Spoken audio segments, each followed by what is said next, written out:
Hey, what's going on? Thank you so much for watching. It would mean the world to us if you could just scroll down, like, hit the subscribe button for the Snaps YouTube channel. It goes a long way towards helping us out. Now, let's dive into some college football. Kadyn Proctor, in what has to be one of the funniest stories in the college football news cycle that we have seen recently. Kadyn Proctor has announced that he will be leaving Iowa and returning to Alabama. So real quick, in case you're listening, you don't know the backstory. Kadyn Proctor is originally from Iowa. He grew up a massive Hawkeye fan, and he became a 5-star offensive lineman. I don't know if he was the number one player in the state of Iowa, but it was damn close, right? He was committed to Iowa the entire time during his high school recruitment. At the last second, he flips to the Alabama Crimson Tide. No surprise. It's Nick Saban. It's the Tide, of course. Last year, rough start to the season, but ends up getting pretty damn good as a true freshman starting left tackle for the Alabama Crimson Tide, who went 11-2, damn near beat the national champion in the Rose Bowl. Like, to be a freshman starting at that position is next to impossible. And he struggled at the beginning, but he got pretty badass by the end. Well, he becomes a freshman All-American. Nick Saban leaves. Kadyn Proctor like, okay, you know what? This is a great experience, but I'm going home. I'm going back to Iowa. I'm finally going to fulfill the dreams of my hometown, make everybody so happy. Well, something happened because he went up there, spent a month or two, and has now announced that he is breaking Hawkeye fans' hearts for a second time as he will be returning to Alabama. And he did it on Instagram with the Michael Jordan "I'm back" meme, just shitting all over all the Hawkeye fans in style. He got to Iowa and said, this ain't the same kind of talent that's in Tuscaloosa, even with a bunch of guys leaving. Yeah. This team has no chance of winning a national championship. My ass is going back to Tuscaloosa with $100K in my bank account from the collective at Iowa, and I'm going to be a Crimson. I know we're joking about it and we're laughing, and it's crazy because it's the era of college football. This is fucking outrageous. This should not be allowed to happen. You should not be allowed to leave, go to another university, and 3 months later turn back around and then go to another university. Wait. Hold on now. No. We just talked about Trev Alberts leaving. Ross Bjork is hopped back and forth. Troy Dannon left Tulane for Washington, and 6 months later just left Washington for Nebraska. This is stupid. So this shit is going to ruin college football. This is going to ruin college football. Okay, all I'm saying is, if the ADs can do it, if it's what we talk about. No, what did we talk about the other day? Patercullis. Right? What? No one considers a course based for himself that is proven profitable to others. And so if ADs are doing it, presidents are doing it, coaches are doing it, Tony Alford leaving, Ohio State going to Michigan. Yeah, dude, players are going to do it too. I mean, look, I'm being a bit tongue-in-cheek. Like, I get this is not good for college football. I get that this is absurd. Yeah. But I don't know, man. I think it's deeply funny. And again, I still struggle to see the part that I don't know that I agree with, though. I struggle to think that it's like really awful for the sport. It feels a little singular. It doesn't feel like this is like par for the course.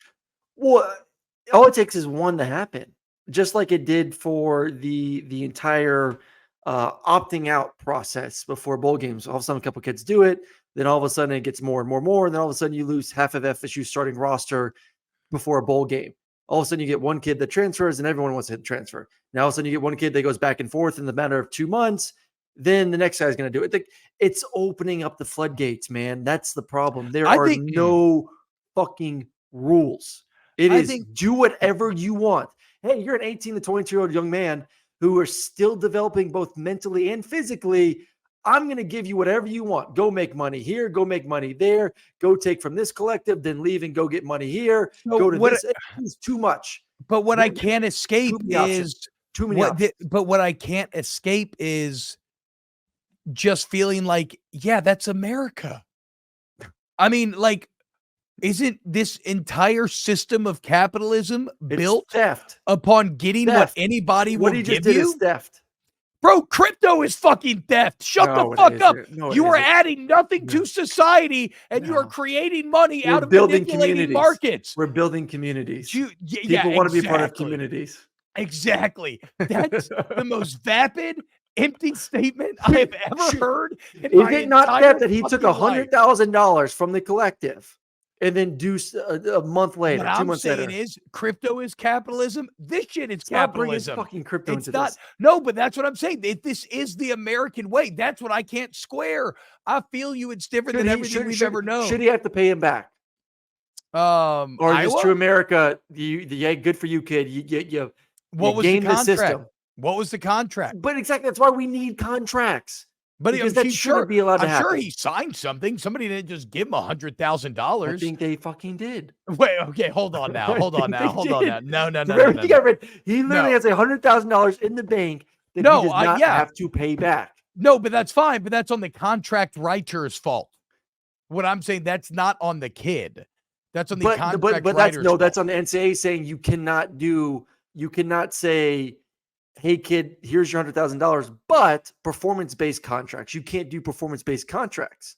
That's the problem. You could lock him up like they locked up Nico, where you could end a contract where they own your NIL rights. And so had he gone back to Alabama, that's fine, but all that money will still not go to you and will go to the collective instead. Like, we have precedents that have been set for how to lock guys up.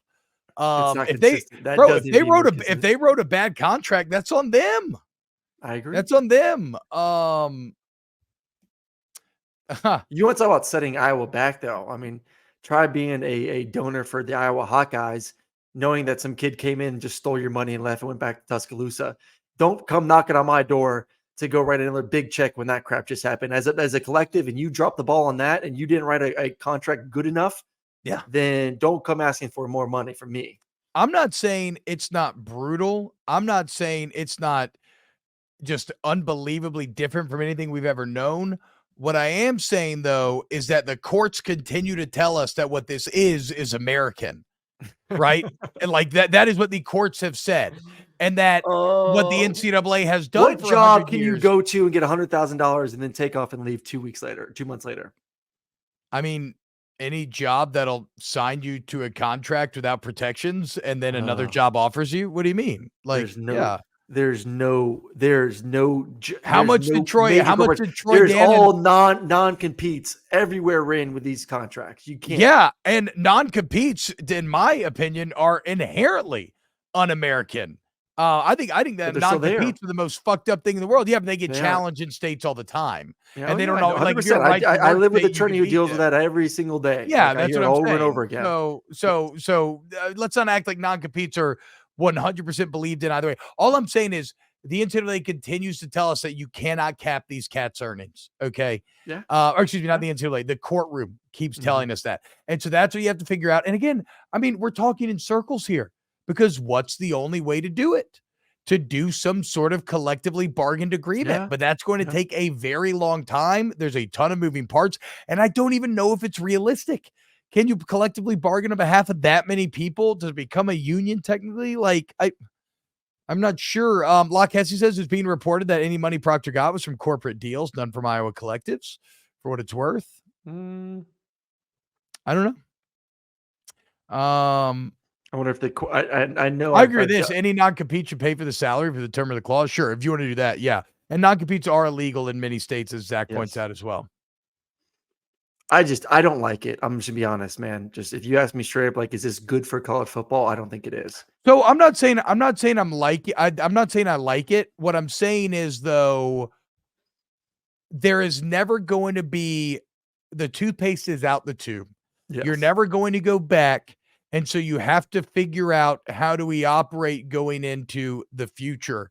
And let's also be clear. I'm not a major corporate CEO, right? I'm not a major corporate shareholder. So yeah, my own opinions and inclinations are probably to lean towards labor. And so if you're going to tell me this kid got $100K and kind of gamed the system and went back, like, I'm like, good, fuck him. I don't give a shit. What do you think the true reason is, though? Like, I doubt Kadyn Proctor was thinking in advance of like, oh, I just got this offer from Iowa. Guess what? I know I can transfer back and forth. I'm going to go there, get the money, hang around for a couple months, and then head back to Alabama. What do you truly think happened? I think it's way more sincere than that. I think he was like, man, the idea of returning home seems great. Nick Saban's gone, yada, yada. And then he gets there and he's like, damn, these facilities aren't nearly as nice. This The team's not team's nearly not as as nice. good. I don't know if I really This like Kirk playbook is Ferentz. pretty vanilla compared to what Like, I'm used yeah, to. like, am I really being set up for the NFL here? Kalen DeBoer is definitely a more exciting coach than Kirk Ferentz. Like, the reasons why you would leave Iowa and go back to Alabama, I feel are many and are very surface level. So I don't think it was anything nefarious, like I'm going to game the system, because he's incurring a lot of bad headlines here. Oh, yeah. And doesn't he have to stay? Through spring? Doesn't he have to stay through the spring at Iowa too? That's awkward as hell, having to go to class now. Basically, as And like he's a big son of a bitch. He ain't hiding from public enemy anyone. number one. Yeah. No. So You better Royal watch Paint says out. no lie. The Bama players are really fired up by the change of practice. The way DeBoer is doing things, making a difference. Look, I think that's true. I saw the same thing at LSU, where even though but are now, those you may get pumped, but are they going to well, so result in the that's same kind that's of what I was going to say. That's what I was going to say. I think Kalen DeBoer is a better coach than Les Miles, to be clear. But like, yeah, when the Saban guys went from Saban to Miles, they were like, "Holy shit, this is like way tighter," because in ways it's easier and it's different. And different is always new, and new is generally exciting.